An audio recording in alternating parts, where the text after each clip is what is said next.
E se você trouxe a Bíblia Sagrada, a Palavra de Deus, se você trouxe a espada, como soldado, como guerreiro, abra comigo Mateus, Evangelho de Mateus,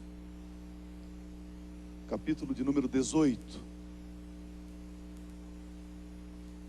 Amados, cada mês, cada ano que eu vivo, eu tenho aprendido mais e mais que a Bíblia Sagrada, a Palavra de Deus, ela nos norteia, ela nos conduz, ela nos orienta, ela nos dirige. E a Bíblia tem princípios, e quando eu e você descobrimos e aprendemos esses princípios e começamos a praticar, a viver, a andar nesses princípios, coisas tremendas acontecem nas nossas vidas, coisas maravilhosas acontecem nas nossas vidas. E eu quero, com a graça de Deus, com a misericórdia de Deus, eu quero compartilhar um princípio nesta hora com você, e você vai subir num outro nível, num novo nível espiritual. Você crê nisso? Você vai subir alguns degraus da vida cristã. Eu gostaria então que você abrisse o seu coração. Se você gosta de anotar a mensagem, esteja anotando aquilo que Deus semear no teu coração, no teu espírito. Mateus capítulo 18, a partir do versículo 23, nós queremos usar como título, como tema, lei e graça. Lei e graça. Olha o que Jesus Cristo está falando ao seu coração. Preste atenção nessas palavras. Por isso o reino dos céus pode ser comparado a certo rei que quis ajustar contas com os seus servos. E começando a fazê-lo, trouxeram-lhe um que lhe devia 10.000 talentos. 10.000 talentos. Um estudioso desse texto, ele diz que 10.000 talentos equivale a hoje a 174.000 quilos de ouro. 174.000 quilos de ouro. Uma dívida impagável. Olha o que diz o versículo 25. Jesus continua a dizer: não tendo ele com que pagar, o seu senhor mandou que ele, sua mulher e seus filhos fossem vendidos com tudo o que tinha, para que a dívida fosse paga. Amados, esse era um costume, era assim. A pessoa que contraísse, ou que contraía alguma dívida, se ela não tivesse como saldar, como pagar, como quitar essa dívida, a lei mandava vender esse devedor com a sua esposa, com seus filhos, com seus bens, com tudo o que tinha. Tinha que ser vendido para poder pagar, quitar essa dívida. E mesmo não podendo quitar, esta pessoa tornaria um escravo. Ela se tornava um escravo o resto da sua vida, juntamente com a sua família. Olha o que diz o versículo 26.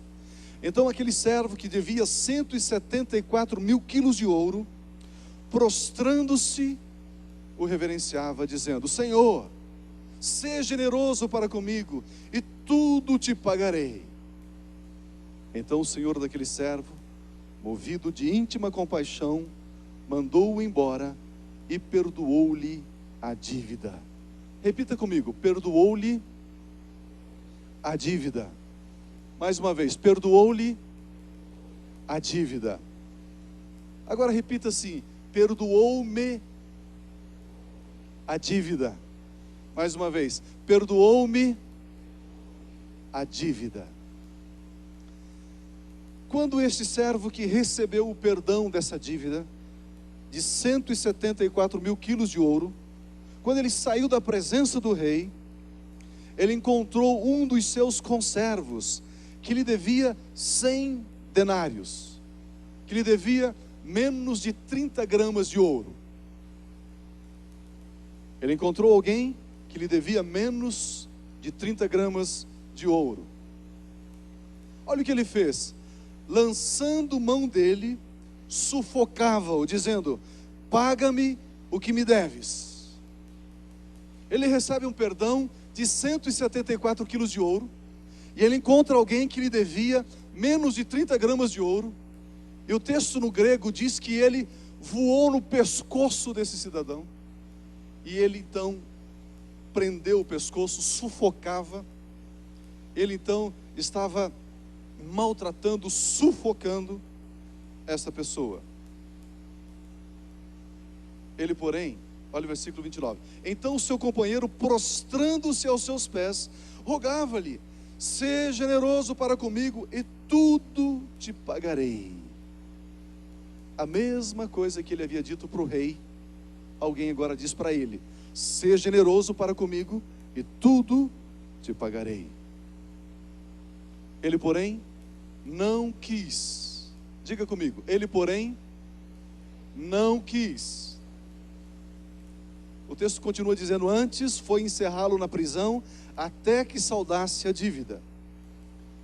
Amados, que quadro interessante. Alguém lhe devia 30 gramas de ouro. Ele pegou pelo pescoço, sufocou, esgoelou e colocou na prisão. Essa pessoa disse: me dê um tempo, seja generoso para comigo. Ele não lhe deu ouvidos e o encerrou na prisão. Mas ali por perto estava alguém assistindo esta cena, a mesma cena que havia assistido quando este estava diante do rei. Estas testemunhas presenciaram o perdão do rei de 174 mil quilos de ouro. Mas eles viram também que ele, por sua vez, não perdoou menos de 30 gramas de ouro. E sabe o que eles fizeram? Eles foram falar ao rei, foram relatar ao rei. E o texto continua dizendo: vendo os seus conservos, versículo 31, que o que acontecia, entristeceram-se muito e foram relatar ao seu senhor tudo o que sucedera. Então o seu senhor, o rei, chamando-o, lhe disse: servo malvado, perdoei-te toda aquela dívida porque me suplicaste. Não devias tu igualmente compadecer-te do teu companheiro, como também eu me compadeci de ti? Assim, encolerizado, o seu senhor o entregou aos verdugos, até que lhe pagasse tudo o que devia. Assim vos fará também meu Pai Celeste. Assim vos fará também meu Pai Celeste, se de coração não perdoardes cada um a seu irmão as suas ofensas. Amados, não precisamos nem explicar nada, né? Podemos ir embora. O texto já é extremamente cristalino, é extremamente claro em si mesmo. Mas deixa eu pensar com você algumas coisas aqui. O versículo 23 inicia Jesus dizendo: por isso o reino dos céus pode ser comparado a isso. Quando Jesus diz que o reino dos céus pode ser comparado com essa parábola, com essa história, ele está dizendo então que existe o reino dos céus e existe o reino do inferno. Existe o reino de Deus e existe o reino de Satanás. E eu e você sabemos que antes de nós pertencermos ao reino de Deus, nós pertencíamos ao reino de quem? De quem? Quem era o teu dono, o teu chefe? Satanás. Ah, mas só existem dois reinos. Ou você está no reino de Deus, ou você está no reino de Satanás. Não tem muro, não tem como você ficar na divisa. Ou você pertence a um, ou você pertence ao outro. Quando Jesus Cristo iniciou o seu ministério terreno pregando, ele dizia: arrependei-vos, porque é chegado a vós o reino de Deus, o reino dos céus.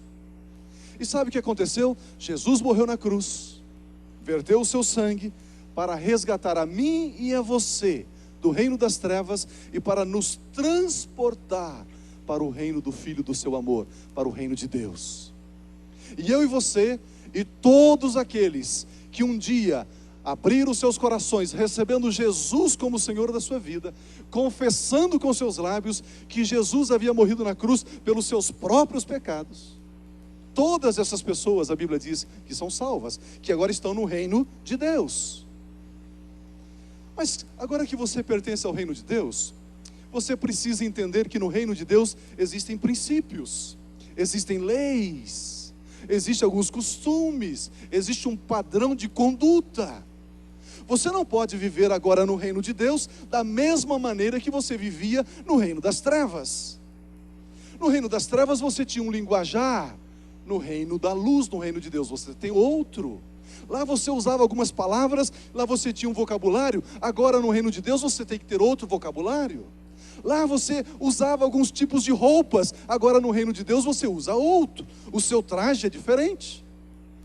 Lá você assumia compromissos e não cumpria. Aqui você assume os compromissos e você cumpre os compromissos. É o reino de Deus, existe um padrão. É o mesmo que se você saísse do Brasil e fosse morar numa outra nação, num outro país. Você chegando naquele país, lá existe uma outra língua diferente do português.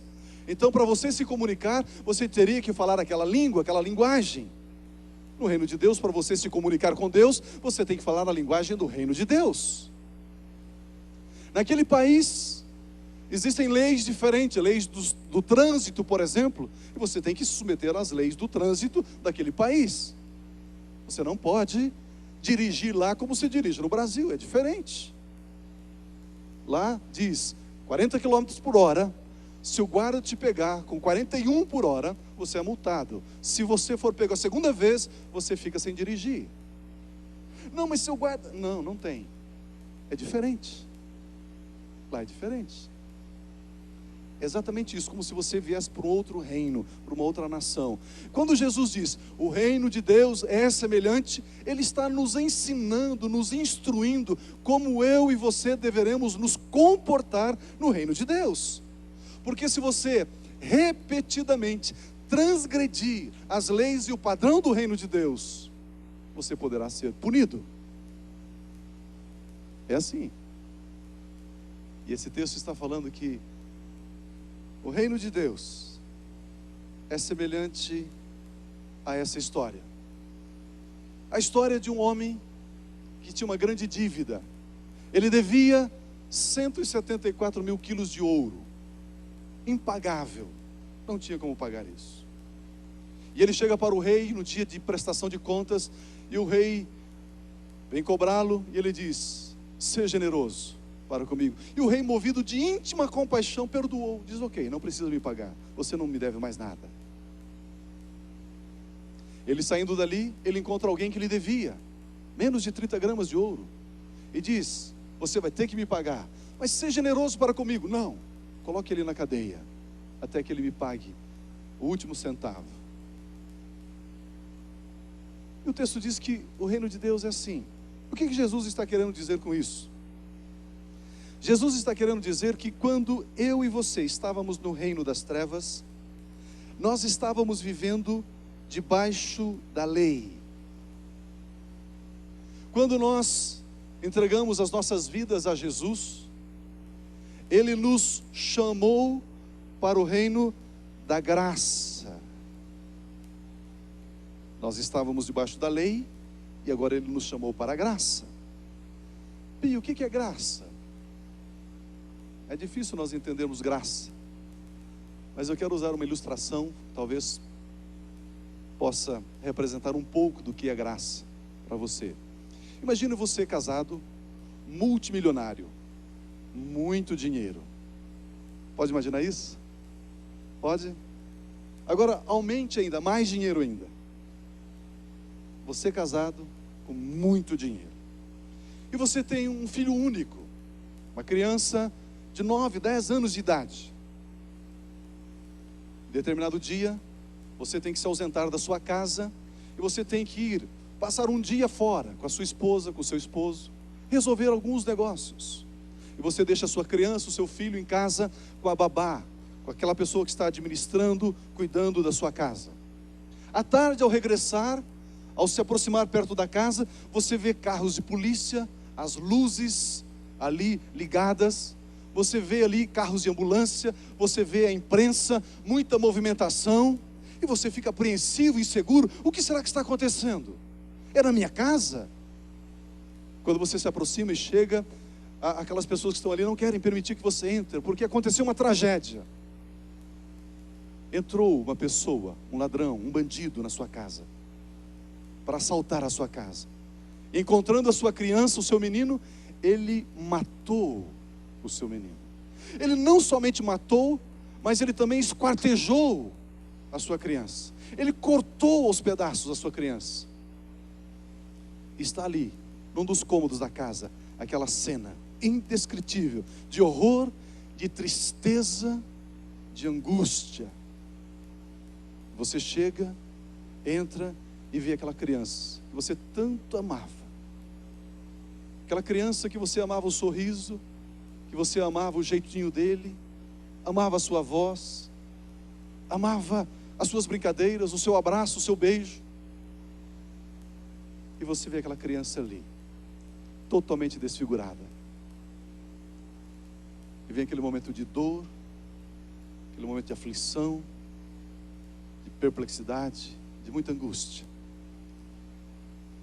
Passam-se os dias, 2, 3 semanas depois, você recebe o telefonema, e esse telefonema diz: olha, aqui é da delegacia, eu sou o delegado, e eu quero dizer a você que aquela pessoa que causou esta tragédia na sua vida, esta pessoa está presa.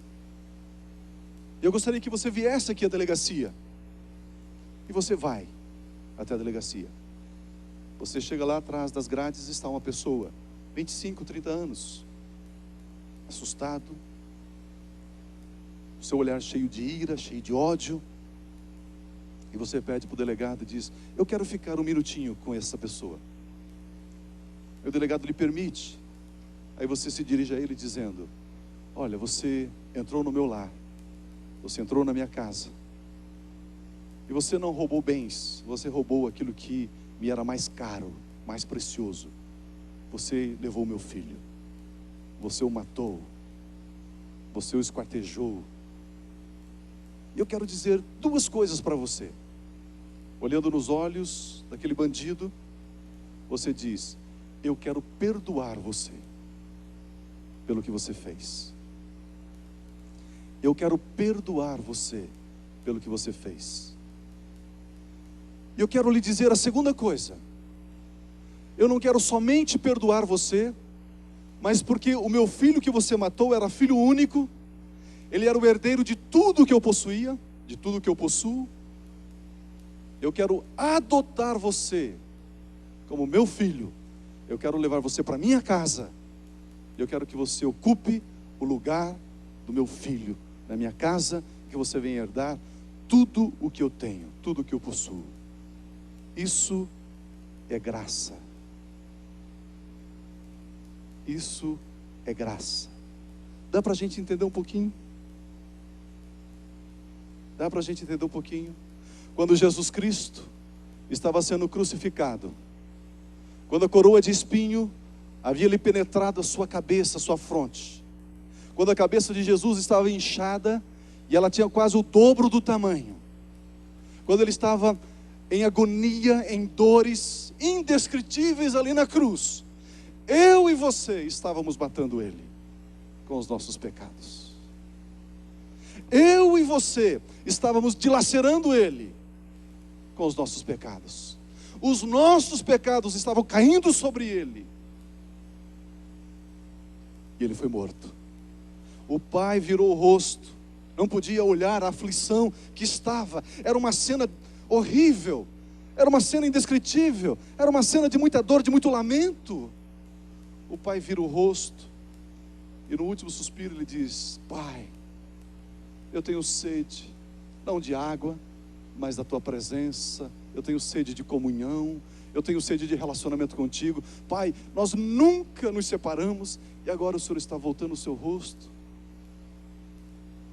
Ele clama e ele diz: Deus meu, por que me desamparaste? Por que me desamparaste? E ele morre. E sabe o que o Pai fez comigo, contigo? Ele olhou para mim e para você e diz: eu te perdoo. Ele não somente disse isso, eu te perdoo, mas ele diz, eu quero adotar você como meu filho, como minha filha. E eu quero que você seja o meu herdeiro. E a Bíblia diz que nós somos herdeiros de Deus e co-herdeiros com Jesus Cristo. Amados, isso é graça. Esta é a graça de Deus. Nós merecíamos a condenação, nós merecíamos o inferno, nós merecíamos a morte eterna, a morte perpétua, e Ele nos perdoou, e Ele nos chamou para vivermos juntinho dEle, do lado dEle. Ele nos abraçou, Ele nos cativou com amor. E de uma coisa, sabe de uma coisa? Ele diz, meu filho Jesus será o teu amigo eterno. Amados, isso é graça. Nós estávamos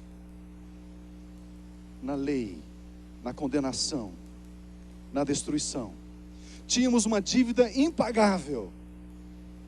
Ele perdoa a nossa dívida e Ele diz para mim e para você, ei, venha andar nesse nível, no nível do perdão. O nome desse nível é graça. Você estava debaixo da lei, agora você está debaixo da graça. Na graça você encontrou o perdão, na graça você encontrou a misericórdia, na graça você encontrou o meu amor, na graça você encontra a minha presença, na graça. E Deus nos chamou para vivermos na graça, para andarmos na graça, para existirmos na graça.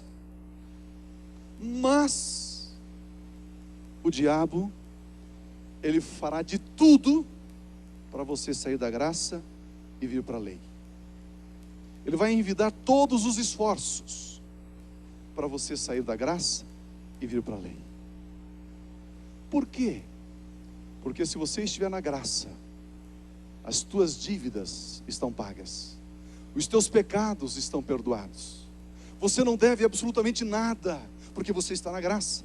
E estando na graça, o diabo não te alcança, ele não tem acesso à sua vida, ele não pode danificar você, ele não pode destruir você, porque o escrito de dívida foi rasgado, porque você está na graça. O diabo não tem acesso à sua vida, ele não pode tocar você, ele não pode destruir você, ele não pode condenar você, ele não pode colocar você numa prisão perpétua, porque você está na graça. Mas ele não fica satisfeito com isso. Ele vai tramar uma série de projetos para atrair a você e a mim para a lei. Porque se você descer na lei, ele vai te pegar, ele vai te oprimir, ele vai te condenar, ele vai exercer juízo sobre a sua vida. Mas se você permanecer na graça, a graça está sobre você, a misericórdia está sobre você. Conforme diz em Tiago, a misericórdia triunfa sobre o juízo. E você está andando na graça. E ele olha para você, o diabo olha para você e diz, vem para a lei. Vem para a lei. E você diz, não, eu vou ficar na graça. Como é que o diabo diz para você, vem para a lei? A Bíblia diz que a lei, quando andávamos na lei, se alguém desse um soco, se alguém esmurrasse você, você deveria esmurrar essa pessoa. Se alguém batesse no teu olho, se alguém arrancasse o teu olho, você deveria fazer o quê?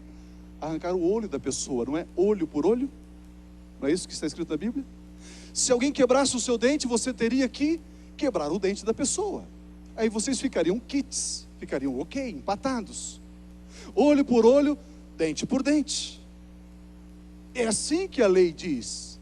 Mas quando você vem para a graça, se alguém bater no teu olho, o que você tem que fazer? Você tem que perdoar. Dizer, eu te perdoo, assim como eu fui perdoado. Se alguém quebrar o seu dente, você tem que dizer à pessoa, eu te perdoo, assim como eu fui perdoado. Você está na graça. Se você descer a lei, toda a sua dívida, esse texto diz que ele havia sido perdoado em 174 mil quilos de ouro, mas o fato dele ter descido da graça, do perdão, e vindo para a lei, e cobrado as 30 gramas de ouro que ele tinha como crédito, aquele a quem havia perdoado ele começou a tratá-lo depois segundo a lei. Ele não pediu para ser tratado segundo a lei. Ele não disse: eu quero ser tratado segundo a lei, eu não perdoo as 30 gramas de ouro. Assim o rei falou: ok, eu vou tratar você então na lei. Por isso que o diabo quer que você desça na lei. Por isso que o diabo diz para você: homem que é homem não leva desaforo para casa. Ele me disse isso e eu já disse isso. É isso que o diabo quer, que você desça para a lei. Porque na lei ele vai te esmagar. Porque na lei você é devedor. Porque da lei você é transgressor. Porque da lei você deve ser punido. E o diabo fará de tudo para você estar na lei. Alguém fala mal de você, calunia você, fuxico a seu respeito. Fez um fuxico, falou mal. Aí você diz: tá bom, eu vou lá tirar isso a limpo. Sabe de uma coisa? Aí você desceu para a lei. Aí o diabo e seus demônios estão ali felizes, porque agora eles podem pegar você. Porque você desceu para a lei. Você vai agir com a pessoa segundo a lei. Isso significa que você está abrindo um precedente, você está dando direito para que também as pessoas venham agir com você também segundo a lei. Por isso que se alguém levantar uma calúnia, falar mal, uma fofoca, um mexerico a seu respeito, você fica na graça e diz: está perdoado em nome de Jesus. Está perdoado. Não, Pio, mas falaram mal de você. Pio, estão dizendo que a aba é isso. Está perdoado em nome de Jesus. Eu fico na graça. Pio, mas estão dizendo, eu fico na graça. Eu fico aqui na graça. Eu não vou descer para a lei. Muitas vezes você sai numa manhã tranquila para o trabalho e alguém fecha você no trânsito, quase bate o seu carro, e aí você, fique na graça. Fique na graça. Porque se você for para a lei, o diabo te pega, porque você é devedor na lei. Mas na graça você está perdoado. Na graça você não tem dívidas. Na graça, o escrito de dívida, a Bíblia diz que foi rasgado, não existe mais. Mas na lei, você deve. Eu não consigo perdoar o meu pai, minha mãe, meu sogro, minha sogra, meu patrão. Você está na lei. Suba para a graça e libere perdão. Pio, mas você não sabe o que fizeram por mim. Fique na graça. Não vá para a lei. Se você for na lei, você será julgado segundo a lei. Fique na graça. Trate as pessoas com graça. Porque você foi tratado com a graça. Reproduza isso na vida de outras pessoas.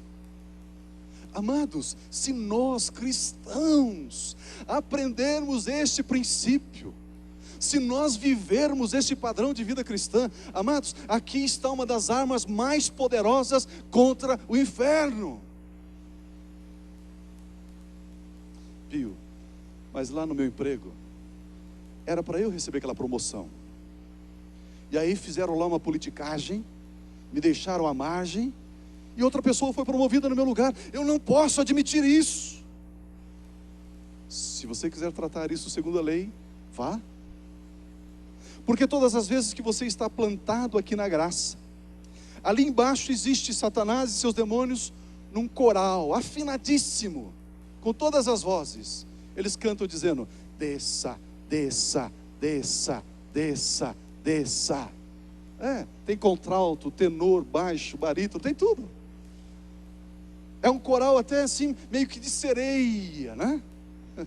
Querendo encantar você, querendo levar, arrastar você para você viver na lei.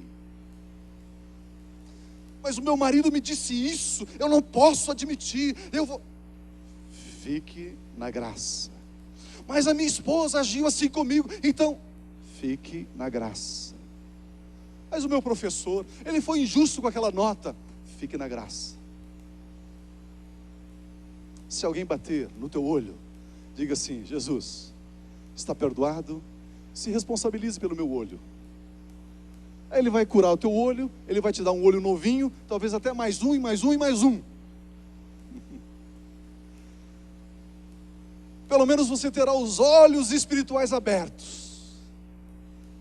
E você vai perceber o que é a vida cristã, como é viver no reino de Deus.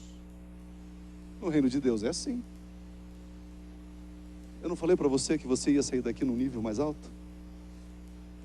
Eu não falei para você que você ia subir um degrau hoje? Você já não está subindo? Pio, mas eu tenho algumas histórias tristes. Tem histórias de estupro, tem história de violência, tem história de abandono. Meu pai me abandonou, minha mãe me abandonou, os meus amigos me abandonaram.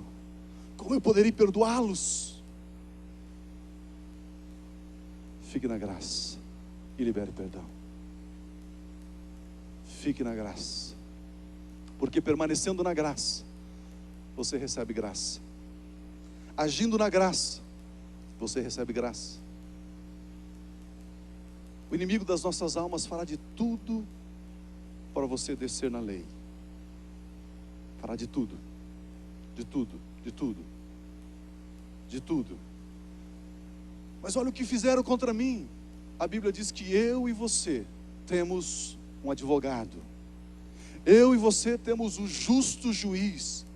Quando alguém fizer algo danoso contra você, permaneça na graça e coloque nas mãos do Senhor Jesus.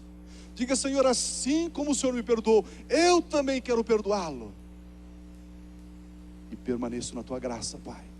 Eu não vou tirar a limpo, eu não vou chamar essas pessoas, eu não vou fazer confronto. Senhor, eu não vou agir na lei. Senhor, eu vou permanecer na graça. Porque a sua graça, Pai, para comigo é abundante, é transbordante. A tua graça jorra sobre a minha vida todos os dias. E é por causa da tua graça e da tua misericórdia que eu não sou consumido, Senhor. Portanto, eu me nego a descer para a lei, eu fico na graça. Amados, os cristãos que estão na graça não fazem greve.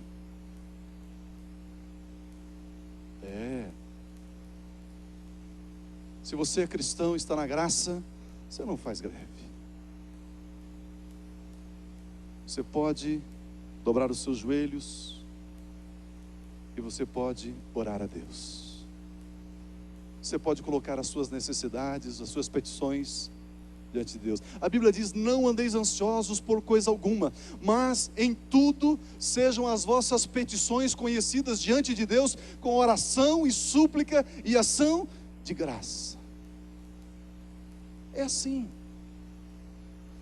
Ou você crê que Deus é justo, porque Ele lhe perdoou, e que Ele lhe fará justiça, ou você descerá da graça, irá lá para a lei, e ficará lá, reivindicando, levantando faixas, marchando contra, criticando. A Bíblia diz que não só as nossas reivindicações, não somente o fato de você rotular a pessoa, de você marginalizar as pessoas. Alguém fez alguma coisa errada, fulano é esse mesmo, não presta. A Bíblia diz que pelo fato de você apontar o dedo, Deus não te ouvirá. Você tem dificuldade em obter resposta da sua oração? Se você tem dificuldade em obter resposta da sua oração, a Bíblia te instrui. A Bíblia diz o seguinte: então clamarás e o Senhor te responderá, gritarás e Ele dirá: eis-me aqui. Se tirares do meio de ti o jugo e o estender do dedo. Se você tirar o estender do dedo, se você encolher a sua mão, se você encolher o seu dedo, se você não apontar para o seu irmão, se você tirar o estender do dedo, o texto diz: então clamarás e o Senhor dirá: sim, filho, eis-me aqui. Você vai gritar: Deus. Ele diz: sim, estou aqui. O que você quer? Mas a hora que você aponta o dedo, você desce para a lei. E você clama e Deus diz: eu não posso responder você na lei. Sabe por quê? Porque você me deve tanto, e aí na lei jamais você poderá me pagar. Muitos cristãos estão conhecendo um Deus numa área, num ambiente de relacionamento, onde Deus tem que ser severo, onde Deus tem que cobrar, porque a pessoa se nega a vir para a graça, ela quer permanecer na lei. Já viu dessas pessoas que participam de um culto gostoso, abençoado, louva a Deus, adora a Deus, chora diante de Deus, e chega na segunda-feira, ela esquece de Deus e diz: o negócio é comigo mesmo, deixa eu arregaçar as mangas, eu vou à luta. No domingo está na graça, na segunda-feira está na lei, na terça e quarta está com o pé na cova, desesperado.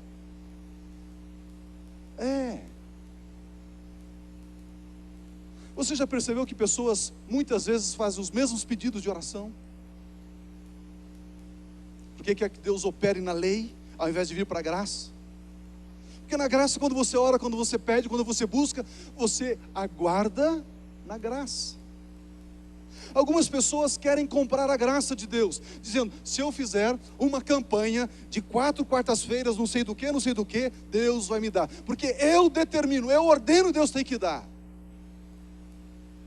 Aí Deus diz: filho, você me deve uma montanha de ouro, você está dizendo que eu tenho que lhe dar? Já pensou que alguém lhe deva R$200? Essa pessoa encontra para você e diz: você tem que dar mais R$10. Você diz: mas você já me deve 200 e eu tenho que ler. Não é meio constrangedor? Muitas vezes você não abre a Bíblia e aponta uma promessa e diz: Deus, eu reivindico essa promessa. O senhor tem que. Deus diz: mas se eu tratar você da maneira com que você está propondo, você está frito, assado. Algumas pessoas querem comprar a graça de Deus. Se eu fizer um jejum de 3 dias, aí Deus vai me dar. Se eu fizer isso, aquilo, aquilo outro, Deus terá que. Se eu orar 6 horas por dia em línguas, Deus terá que me dar. Se eu for às montanhas de madrugada, orar no monte, Deus terá que responder, porque eu determino. Deus diz assim: filho, pelo amor de Deus, diz Deus, filho, venha para a graça. Aqui na graça, você vai jejuar? Claro que você vai jejuar, mas você vai jejuar com gratidão, com alegria, com louvor, com espontaneidade. Aqui você pode subir a montanha de madrugada para orar? Claro que você pode, mas você vai me encontrar lá, você vai me clamar e eu direi: eis-me aqui, porque você estará na graça. Você pode orar 6 horas por dia em línguas, até mais, mas fique na graça. Não caia na cilada do diabo de que você poderá oferecer algumas obras e comprar o favor de Deus. Não tem como, amados. Aquele homem bandido que matou aquela criança, não teria como ele restaurar vida, tornar a dar vida àquela criança. Assim como não tem como você pagar a dívida que você deve. Quando você vier trazer o seu dízimo e a sua oferta, não faça por barganha, não faça por negociação, faça por fé na promessa de Deus e faça por gratidão. É assim que funciona. No reino de Deus é assim. No reino das trevas você compra, suborna, não é assim? Você está a 120, o guarda te para, você diz: seu guarda, quer um cafezinho? Isso é no reino de Satanás, mas no reino de Deus não funciona assim. E nós achamos que podemos subornar Deus com 3 dias de jejum. Deus diz: filho, fique na graça, não desça para a lei. E se você descer para a lei, filho, a coisa fica mais difícil ainda, vai ficar muito mais pesado, é impagável a dívida. Tem que haver gratidão nos nossos corações.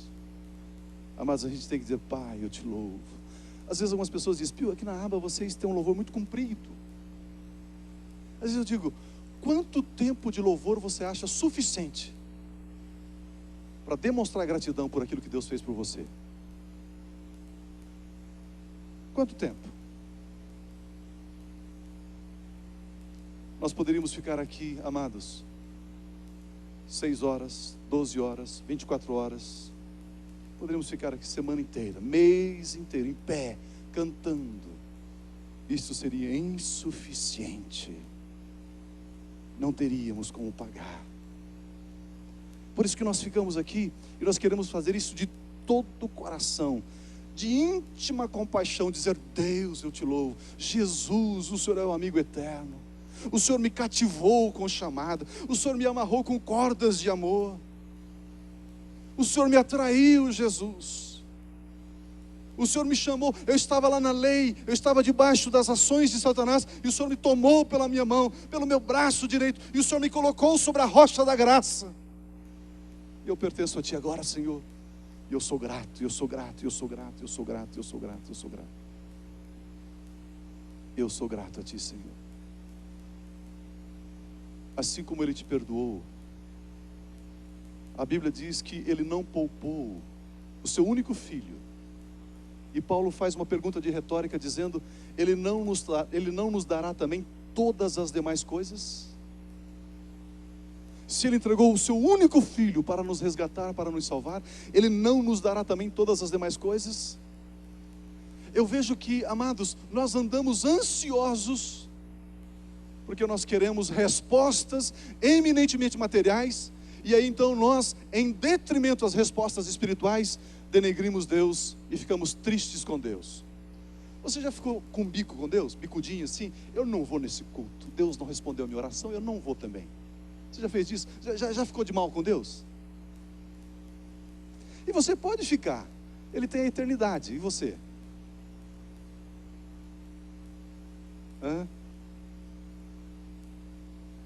Não adianta, amados. O caminho mais curto para subir para a graça é confessar o seu pecado, é renunciar os seus feitos, é se arrepender, é buscar a face de Deus e dizer: Deus, eu quero estar na graça. Ele diz: venha, filho, venha. Não fique na lei, não fique na opressão, não fique no dano. Venha para a graça. Semelhantemente, não trate as pessoas segundo a lei. Tire o apontar do dedo. Trate com misericórdia. Ah, mas tem uma pessoa que é muito difícil de me relacionar com ela. Dê um encontrão de amor nela. Trombe ela no amor. Pum! Eu estava dizendo na primeira celebração que aquela arma que os Estados Unidos estão usando, um daqueles mísseis, ele explode em 3 estágios. Ele bate contra a rocha e ele explode. Depois ele penetra mais um pouco e ele explode. Ele penetra mais um pouco e aí ele explode. Isso serve para exemplificar, amados, que é assim que nós devemos tratar as pessoas. Como?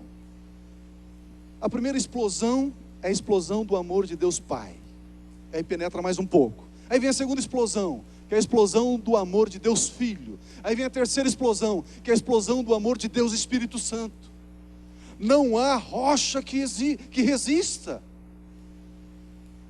Porque você ama no primeiro estágio, ama no segundo estágio, ama no terceiro estágio, e você ama.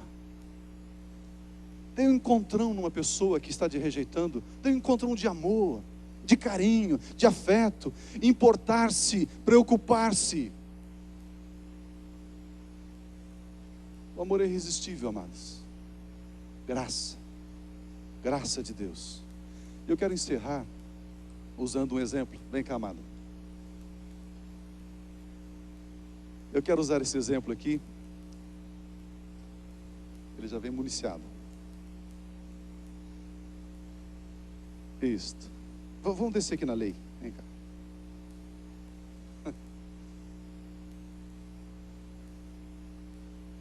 Descer aqui para a lei.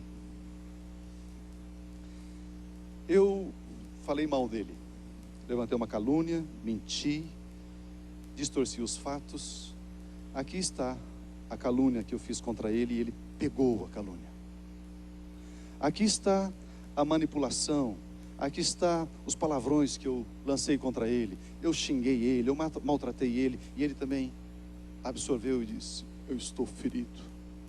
Ele falou contra mim: eu não devo, eu sou santo, mas olha o que ele está fazendo comigo. Não bastando isso, eu continuei a levantar algumas calúnias. Prestei o dinheiro, não paguei. Dei um cheque sem fundo para ele. Todo dia ele olha naquele cheque, chora, chora, chora, e não tem fundos. Todas as vezes que ele olha para aquele cheque, ele fala mal de mim, diz: não é possível, olha o que ele me fez. E dali a pouco também eu fiz mais algum dano. Eu sou mau em ter repertório para danos, mas enfim, alguma coisa que você já fez para o outro assim, que deixou o outro, né, bem chateado. Lembra de alguma coisa aí? E aí ele está aí, cheio de razão. Ele é vítima. Todas as pessoas ao redor dele são algozes, maltratam ele, depreciam ele, xingam ele, não dão oportunidade para ele, desprezam, não elogia, não reconhece o chamado dele, não reconhece o ministério dele, e ele está cheio de mágoa, cheio de mágoas. Aí sabe o que acontece? Ele começa a orar, começa a jejuar e começa a dizer: Deus me abençoe, Deus abra a porta do emprego, Deus cure a minha enfermidade, Deus me liberta dessa opressão, Deus, eu preciso do seu socorro, Deus, até quando eu vou esperar? E Deus diz assim: tá bom, filho, toma o que você está precisando, pegue, filho. Ele está tão ocupado, ele está tão cheio de mágoas, tristezas, ressentimentos, direitos. Ele continua reivindicando os direitos dele, que ele não está livre para ser abençoado. Ele não está livre para receber as bênçãos de Deus. Ele não está livre para receber a cura. Ele não está livre para receber um emprego novo. Ele não está livre para receber um namorado ou namorada. Ele não está livre, não está livre. E aí então ele começa a perdoar. Ele diz: olha, eu perdoo o Bill. Senhor, eu quero que a graça do Senhor que atingiu a minha vida atinja ele também. Deus, eu quero dizer que eu amo em Cristo Jesus. Dói, mas eu amo. Deus, eu quero dizer que eu vou rasgar esse cheque e vou colocar nas tuas mãos.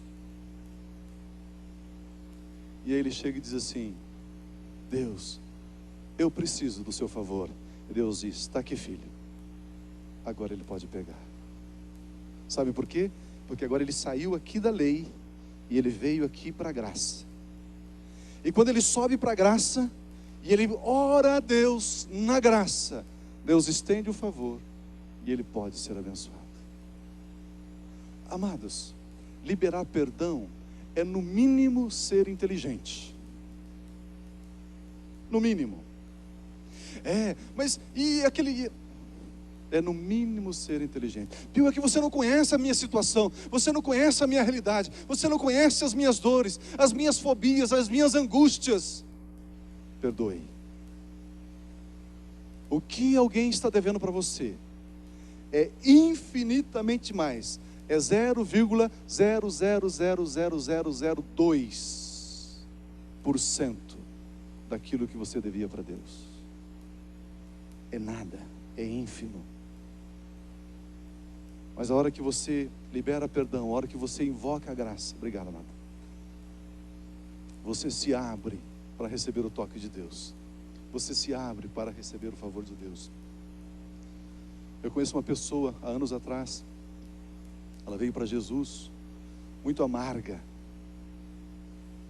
Conhece pessoas assim, amargas, tristes, pessoas que empobrecem a vida. Passa um dia, passa uma semana, e passa mais uma semana, e ela continua ali amarga, triste.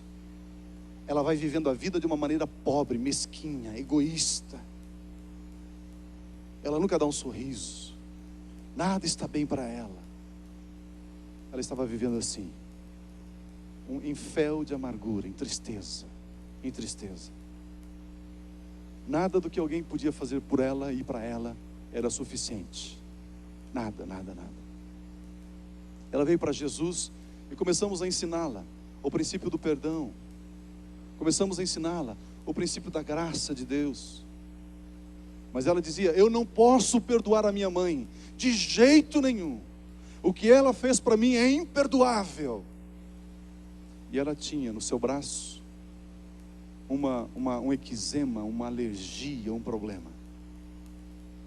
E ela já tinha ido a todos os médicos, se submetido a todos os tipos de tratamentos, e absolutamente nada resolvia. E o tempo foi passando, até que um dia ela se abriu para o princípio do perdão. E ela pôde ir até a sua mãe e confessar que ela tinha essa mágoa, esse rancor, essa tristeza. E ela pôde então pedir perdão por ter ficado irada contra a mãe. E a mãe pediu perdão a ela, e ela liberou o perdão. Passaram-se alguns dias, algumas semanas. A pele do braço e da mão dela ficou como a pele de uma criança, novinha, restaurada. Amados, quantas pessoas estão com artrite, com artrose, osteoartrose. Davi disse: Senhor, quando eu me embruteci, quando eu fiquei calado em cima dos meus pecados, os meus ossos se envelheceram. Ele ficou cheio de reumatismo, tudo torto, tudo dolorido. Mas quando ele confessou o pecado, confessou a iniquidade, liberou o perdão, quando ele subiu para a graça de Deus, os ossos dele se renovaram. Quantas pessoas com depressão, artrite, artrose, quantas pessoas com rinite, com alergia, com insônia. Libere perdão, suba para a graça. A Bíblia diz, nesse texto que nós estamos ministrando, que o Senhor, o rei dessa pessoa que não perdoou, assim colerizado, o seu Senhor o entregou aos verdugos. Quem são os verdugos, amados? São demônios. São demônios. Quando você desce para a lei, quando você quer viver segundo a lei, quando você quer estabelecer a lei contra as pessoas, a Bíblia diz que demônios virão para perturbar, oprimir a sua vida. Amados, e quantos cristãos que estão debaixo de opressão satânica? Quantos cristãos que estão debaixo da opressão do mal? Como que se demônios estivessem instigando, cutucando, furando constantemente. São sonhos pornográficos, são decisões pecaminosas, é uma mentira contumaz, é o adultério, é a pornografia. Vive debaixo do tacão de Satanás, e Deus está dizendo: venha para a graça, entra na graça, porque na graça há vida, na graça há paz, na graça há esperança, na graça há refrigério, na graça há solução, na graça há amor, na graça há a graça de Deus. Amém, amados? Vamos ficar em pé. Se você recebeu essa palavra no seu coração, dê um aplauso a Jesus Cristo. Aleluia, Senhor!